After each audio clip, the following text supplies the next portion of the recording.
Assalamualaikum warahmatullahi wabarakatuh. Salam sejahtera bagi kita semua. Saya Krisna M. Siregar. Pada kesempatan ini saya akan mensosialisasikan tentang hidup sehat dan dalam pilihan nutrisi di kala pandemi COVID-19. Jadi, seperti yang kita tahu, kita selalu dinaungkan dengan 3M, yaitu menggunakan masker, mencuci tangan, dan menjaga jarak. Tapi, kita lupa bahwa untuk menjaga kesehatan juga, itu juga penting untuk menjaga imun tubuh atau imun sistem, yaitu yang akan saya bahas hari ini, yaitu menjaga imun tubuh melalui pilihan nutrisi yang baik. Yang pertama adalah 4 sehat, 5 sempurna.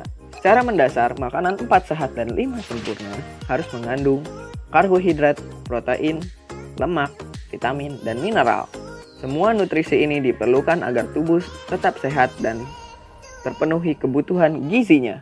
Istilah makanan 4 sehat dan 5 sempurna memang sudah tidak asing lagi. Makanan ini terdiri dari nasi, lauk pauk, sayur, buah, dan 5 sempurnanya berupa susu. Untuk sekarang, istilah makanan 4 sehat dan 5 sempurna terdapat revisi. Apa sih revisinya? Yaitu adalah isi atau komposisi kandungan nutrisi di dalamnya. Anjuran kisaran sebaran energi gizi makro atau AMDR bagi penduduk Indonesia dalam estimasi kecukupan gizi adalah 5 sampai dengan 15% yaitu energi protein, 25 sampai 35% energi lemak, 40 dan sampai 60% adalah energi karbohidrat. Dan seperti inilah pembagian gizi dari piramid komposisi gizi. Yang pertama dari bawah adalah makanan pokok, yang kedua adalah sayur-sayuran, yang ketiga daging-dagingan atau ikan-ikanan, dan terakhir adalah di ujungnya adalah makanan seperti manis, lemak, gula, dan alkohol. Bagaimana sih kandungan gizi yang baik dalam satu piring? Seperti yang digambar, kandungan gizi yang baik dalam satu piring yaitu harus mengandung vitamin B6, seng, folat, vitamin A, vitamin D, vitamin C, selenium. Bagaimana kita harus mencari makanan yang mengandung vitamin B6 yaitu melalui ikan, salmon, dan nutrisi seng melalui tiram, kepiting, daging sapi, dan folat melalui bayam, kacang tanah, brokoli, vitamin A minyak ikan, hati, dan sebagainya. Vitamin D melalui ikan makarel, salmon, kuning telur, dan vitamin C melalui buah-buahan yaitu jeruk, jambu biji, brokoli, kembang kol. Dan selenium melalui makanan pokok seperti nasi, jeroan, dan susu. Dan ini adalah artikel yang dikeluarkan oleh CNBC Indonesia mengenai makanan sehat yang akan meningkatkan imunitas melawan COVID-19. Yaitu pertama adalah paprika merah yang mengandung vitamin C yang paling kaya, brokoli kaya dengan vitamin C dan E. Selanjutnya adalah buncis yang memiliki banyak protein serta nutrisi yang penting untuk membantu menumbuhkan, memperbaiki jaringan tubuh. Yang lainnya adalah stroberi, bawang putih, jamur, bayam, yogurt sebagai sumber probiotik yang bagus merupakan sistem kekebalan tubuh yang sehat. Dan yang terakhir adalah biji bunga matahari yang mengandung vitamin E. Dan menurut artikel selanjutnya yang dirilis oleh Explore Alliance, ada beberapa jenis makanan untuk meningkatkan kekebalan tubuh pada saat pandemi COVID-19. Hampir sama seperti artikel sebelumnya, yaitu adalah bawang putih, bunga lawang, jahe, minyak kelapa, resveratrol. Apa sih resveratrol? Resveratrol dapat ditemukan di kacang tanah, anggur merah, anggur putih, blueberry, cranberry, strawberry, dan bahkan coklat. Dan selanjutnya adalah buah amia. Buah amia seperti paprika merah, paprika kuning yang dapat membantu meningkatkan sistem imun untuk melawan flu sehingga penyakit-penyakit kanker dan jantung. Yang selanjutnya adalah herbal antivirus, ikan, sereal, dan yogurt. Dan untuk kesimpulan sosialisasi hari ini yaitu dikala masa pandemi ini kita harus selalu menjaga kesehatan melalui 3M, menjaga jarak, memakai masker, dan mencuci tangan. Dan jangan lupa juga untuk selalu memilih makanan yang bernutrisi tinggi untuk meningkatkan imunitas tubuh dan disertai olahraga. Mungkin itu saja dari saya, kurang lebihnya mohon maaf. Wabillahi taufiq wal hidayah. Wassalamualaikum warahmatullahi wabarakatuh. Halo semuanya, Nah, kenapa sih kita harus mencuci tangan? Karena dengan mencuci tangan dapat mencegah dari penyakit atau virus yang menular loh. Contohnya, batuk, pilek, diare, gatal-gatal, sakit mata, tipus, hingga corona. Terdapat 39.000 hingga 460.000 kuman di telapak tangan kita loh. Dalam hitungan menit, mereka dapat berkembang hingga 2 kali lipat. Kuman tersebut dapat bertahan hidup hingga 3 jam di telapak tangan kita. Nah, kita harus mencuci tangan sebelum makan, sesudah buang air, sesudah batuk atau pilek, sesudah membuang sampah, setelah memegang uang, setelah memegang hewan atau kotoran hewan, dan jangan lupa untuk memakai sabun. Karena banyak fungsinya loh. Dan kalian tahu gak sih, terdapat 6 langkah dalam mencuci tangan. Yang pertama, basuhi telapak tangan menggunakan air dan jangan lupa menggunakan sabun. Yang kedua, bersihkan telapak tangan dan punggung tangan. Yang ketiga, bersihkan sela-sela jari. Yang keempat, bersihkan ibu jari. Yang kelima, bersihkan pula bagian telapak tangan hingga pergelangan tangan. Yang keenam, jangan lupa untuk membersihkannya menggunakan handuk. Nah, ternyata sabun juga dapat membersihkan kulit kita loh dan membunuh kuman penyakit. Ayo teman-teman untuk menjaga lingkungan dan selalu membersihkan tangan dengan mencuci tangan menggunakan sabun dimanapun dan kapanpun. Jangan lupa untuk membersihkan lingkungan dan menjaga lingkungan ya. Assalamualaikum warahmatullahi wabarakatuh. Nama saya Gema Nusantara Ibrahim dari Prodi Pendidikan Bahasa Inggris. Saya akan mensosialisasikan agar tubuh tetap sehat di tengah pandemi COVID-19 dengan berolahraga dan berjemur. Berolahraga di tengah pandemi COVID-19 bukanlah hal yang mustahil.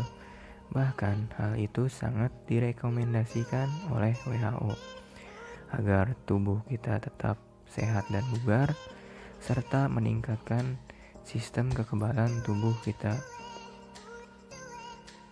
Beberapa olahraga yang sangat direkomendasikan antara lain adalah lompat tali, sit up, dan yoga. Namun, apabila menginginkan jenis olahraga di luar ruangan, kita bisa melakukannya dengan catatan tetap menjaga protokol kesehatan, memakai masker, mencuci tangan, dan menjaga jarak. Kemudian, berjemur. Dengan berjemur, tubuh dapat mendapatkan vitamin D dari sinar matahari. Vitamin D, seperti yang kita ketahui, sangat baik untuk tulang. Namun selain itu, vitamin D dapat meningkatkan kualitas sel kekebalan tubuh kita yang berguna sekali di masa pandemi COVID-19 ini. Durasi yang sangat direkomendasikan untuk berjemur adalah 15-20 menit pada pukul 9 sampai 10 pagi. Baiklah, sekian sosialisasi yang dapat saya sampaikan. Terima kasih atas perhatiannya. Wassalamualaikum warahmatullahi wabarakatuh. Assalamualaikum warahmatullahi wabarakatuh. Nama saya Dina Harun Ar-Rasyid dari program studi pendidikan bahasa Inggris. Di sini saya akan melakukan sosialisasi daring tentang cara menggunakan masker dengan benar. Sebelum saya menjelaskan tentang cara menggunakan masker dengan benar, saya akan terlebih dahulu menjelaskan tentang fungsi dan jenis masker. Masker merupakan alat kesehatan yang digunakan untuk menutup area mulut dan hidung. Fungsi masker secara keseluruhan adalah meminimalkan interaksi antara dunia luar dengan dunia dalam, terutama pada hidung dan mulut, serta menghindari penyebaran virus. Sebelumnya, banyak yang meragukan efektivitas masker dalam mencegah penularan virus. Namun, penelitian menunjukkan bahwa jika masker digunakan dengan tepat, maka efektif untuk mencegah penyebaran infeksi virus. Di sini ada beberapa jenis masker dari N95 sampai masker spons yang akan saya jelaskan di slide berikutnya. Untuk yang pertama, yaitu masker N95. Masker ini umumnya digunakan untuk melindungi diri dari bahan atau zat beracun. Agar dapat memberikan perlindungan maksimal, masker ini harus dipasang dengan tepat sehingga tak ada celah untuk virus di udara masuk. Dan untuk kelebihan dari masker ini adalah mampu melindungi penggunanya dari partikel kecil di udara yang mungkin mengandung kuman dan virus penyebab penyakit. Selain itu, masker ini juga dapat digunakan berulang. Meski penyaring masker N95 perlu diganti dalam jangka waktu tertentu, namun masker ini memiliki harga yang lebih mahal dibandingkan masker bedah. Dan masker N95 ini sama seperti masker FFP1, hanya saja di bagian lapisannya. Yang selanjutnya adalah masker bedah. Umumnya, masker ini berwarna hijau atau biru yang digunakan oleh petugas medis seperti dokter saat menangani pasien. Masker ini mampu mencegah tetesan cairan tubuh seperti keringat, liur, dan dahak dari daerah steril saat operasi dilakukan. Karena memiliki harga yang terjangkau dan mudah didapat, masker ini sering digunakan untuk mengurangi paparan polusi, kotoran, dan debu saat berkendara. Selain itu, masker ini juga sering digunakan sebagai penghalang agar liur dan dahak tidak memancar saat batuk dan bersin. Namun, masker jenis ini memiliki kekurangan, yakni hanya sekali pakai dan tidak dapat melindungi dari kuman atau virus yang ada pada udara. Jika sudah lembab dan basah, masker ini sebaiknya dibuang karena sudah tidak efektif lagi. Yang selanjutnya adalah masker karbon aktif. Seperti namanya, masker ini mengandung filter karbon aktif yang membantu mengumpulkan dan menyaring polutan dan kuman agar menghirup udara yang lebih bersih. Penelitian mengatakan bahwa filter karbon yang ada dalam masker ini bahkan dapat meningkatkan kapasitas paru-paru dan otot-otot pernapasan, khususnya bagi mereka yang tinggal di kota dengan polusi tinggi. Karena itu, masker ini bekerja sangat baik dalam memerangi polusi dan partikel kecil seperti bakteri dan jamur yang menyebar melalui udara yang kita hirup, serta membantu mencegah alergi. Kendati demikian, masker ini tidak terlalu efektif digunakan untuk mencegah masuknya virus corona, sebab masker ini hanya dapat menyaring 10-20% virus yang masuk dan karenanya mungkin ini bukan pilihan terbaik. Yang selanjutnya adalah masker kain. Karena naiknya harga masker dan kelangkaan yang terjadi di pasaran, membuat sejumlah orang memilih masker kain sebagai alternatif untuk mengantisipasi penularan virus corona. Bahkan beberapa di antaranya membuat sendiri masker kain tersebut. Masker ini terbilang kurang menawarkan perlindungan dari masker bedah atau respirator karena masker kain hanya menyaring sekitar 50% bakteri dan polutan debu.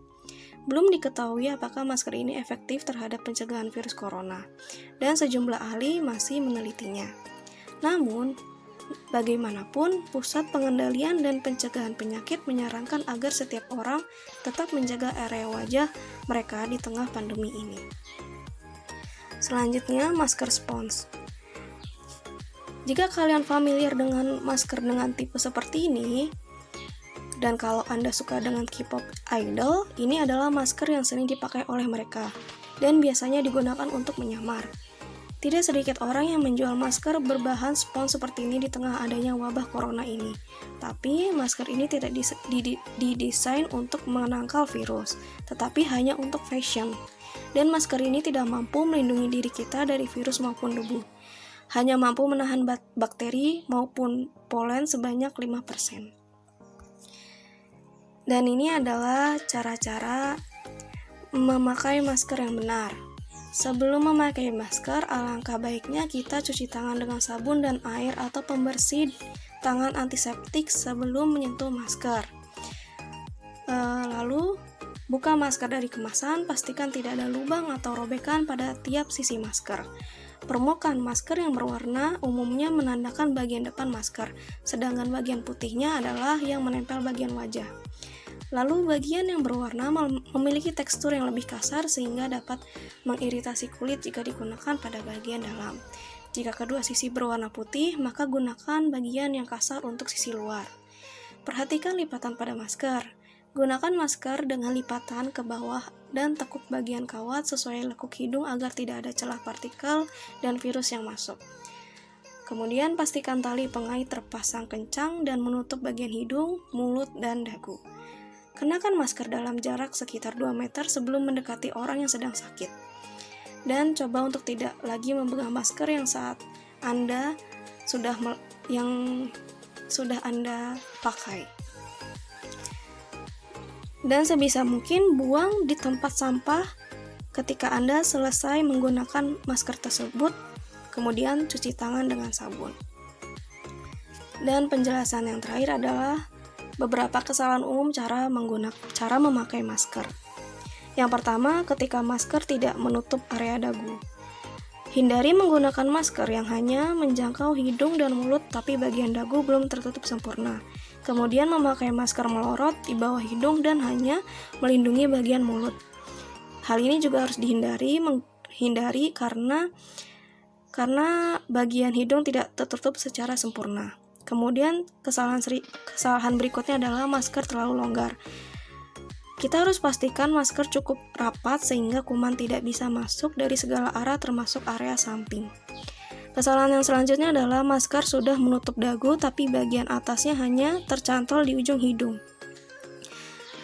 Jika seperti ini, kuman masih bisa masuk dari bagian atas celah masker.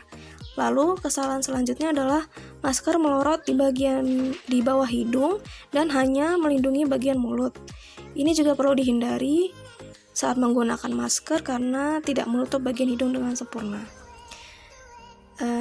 Jadi itu saja yang bisa saya sosialisasikan. Mohon maaf bila ada kekurangan dan kesalahan. Terima kasih. Wassalamualaikum warahmatullahi wabarakatuh.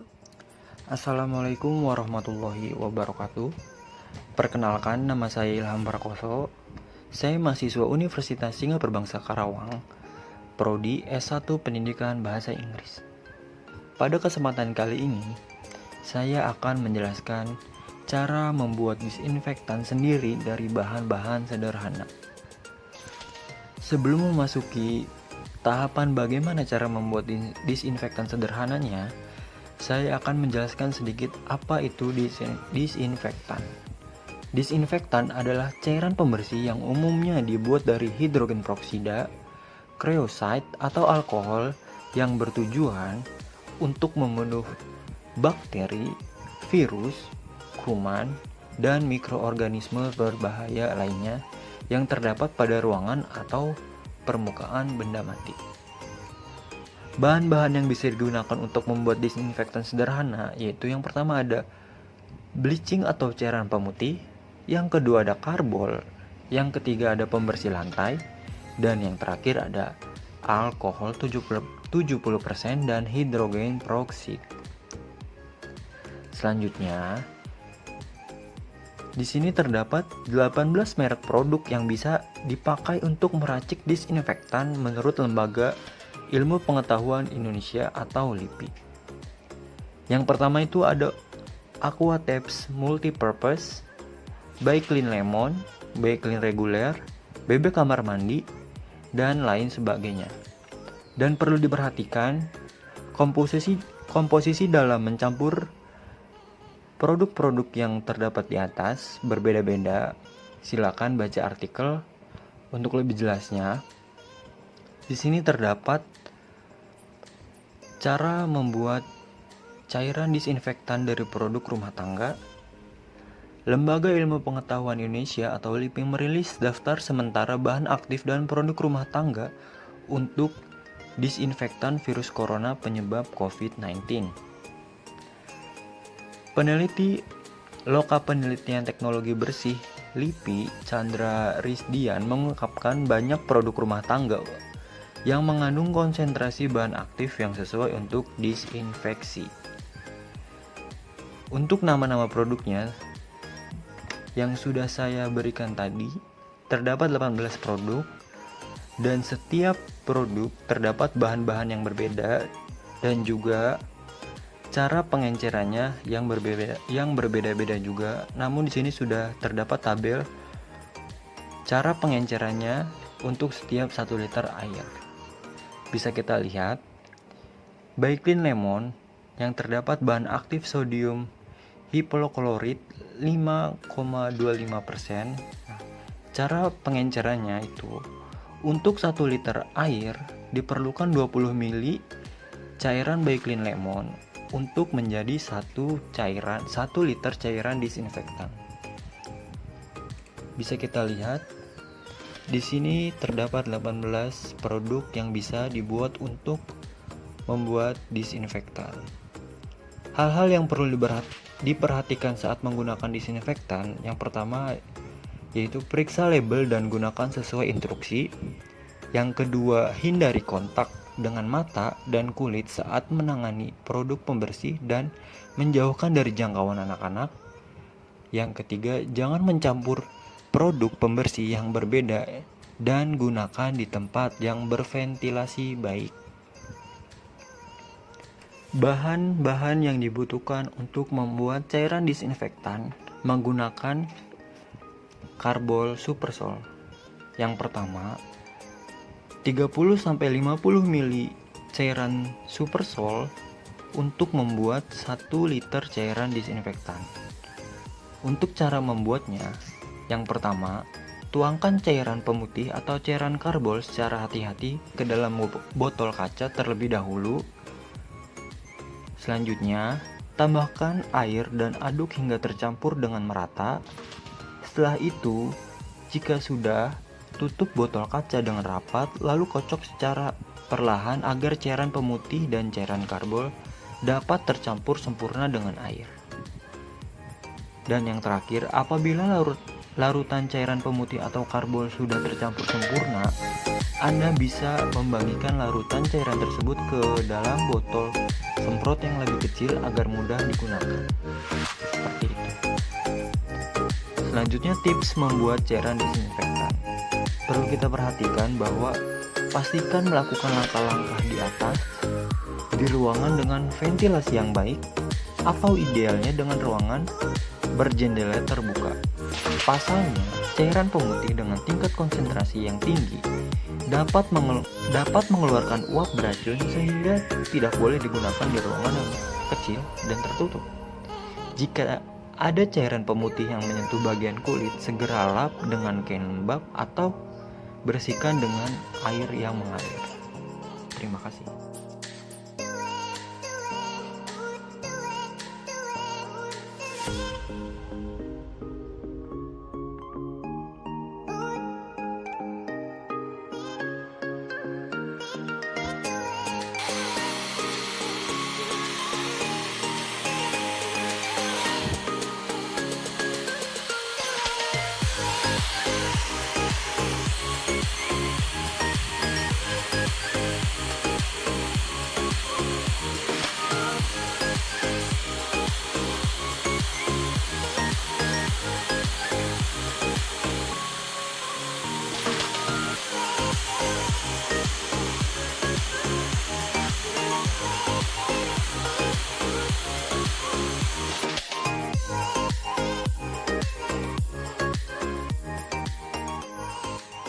Assalamualaikum warahmatullahi wabarakatuh. Saya Daniel Eka Purnama dari Fakultas Teknik Informatika. Salah satu cara pencegahan penyebaran virus corona baik di rumah maupun di lingkungan sekitar, salah satunya dengan melakukan penyemprotan disinfektan. Penyemprotan disinfektan bisa dilakukan secara mandiri dengan membuat cairan disinfektan itu sendiri dengan bahan-bahan yang mudah ditemukan di lingkungan rumah, dan juga dapat dilakukan dengan mandiri baik di rumah sendiri maupun di lingkungan perumahan yang mencakup RT maupun RW. Saat melakukan penyemprotan, jangan lupa selalu menggunakan sarung tangan agar tidak terjadi masalah iritasi pada kulit dan juga pakai masker untuk menghindari masalah gangguan pernapasan. Kemudian setelah selesai cuci tangan dengan sabun dan air mengalir, pemerintah juga mencatat bahwa penyemprotan disinfeksi sebaiknya hanya dilakukan pada permukaan benda saja, tidak pada makhluk hidup.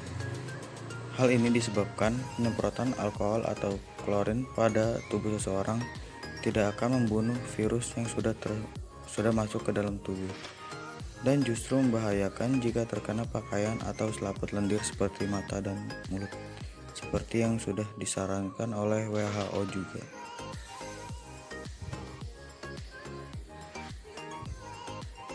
Mungkin itu saja, sekian, terima kasih.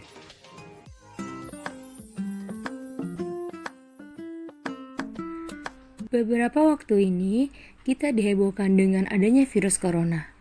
Tepatnya di kota Wuhan. Ada beberapa gejala yang dialami seseorang saat terkena virus corona. Seperti demam dan suhu tubuhnya tinggi, batuk kering dan tidak berdahak, serta nafas pendek atau kesulitan bernafas. Namun begitu, ada beberapa orang yang tidak menunjukkan gejala apapun tapi terkena virus corona. Maka dari itu, kita harus selalu waspada dan tetap memperhatikan kesehatan kita. Ada beberapa cara yang bisa kita lakukan untuk mencegah virus corona masuk ke dalam tubuh kita. Pertama, rajinlah mencuci tangan, terutama sebelum dan setelah makan, serta setelah kembali dari luar rumah. Jangan lupa untuk mencuci tangan dengan menggunakan sabun dan air yang mengalir. Gunakan masker jika bepergian keluar rumah. Apalagi jika teman-teman pergi ke tempat umum seperti halte bis, stasiun kereta, ataupun bandara. Ketiga, tutup hidung dan mulut saat bersin dengan menggunakan tisu atau lengan baju. Jika kemungkinan, jaga jarak dengan orang yang sedang mengalami flu, batuk, dan demam.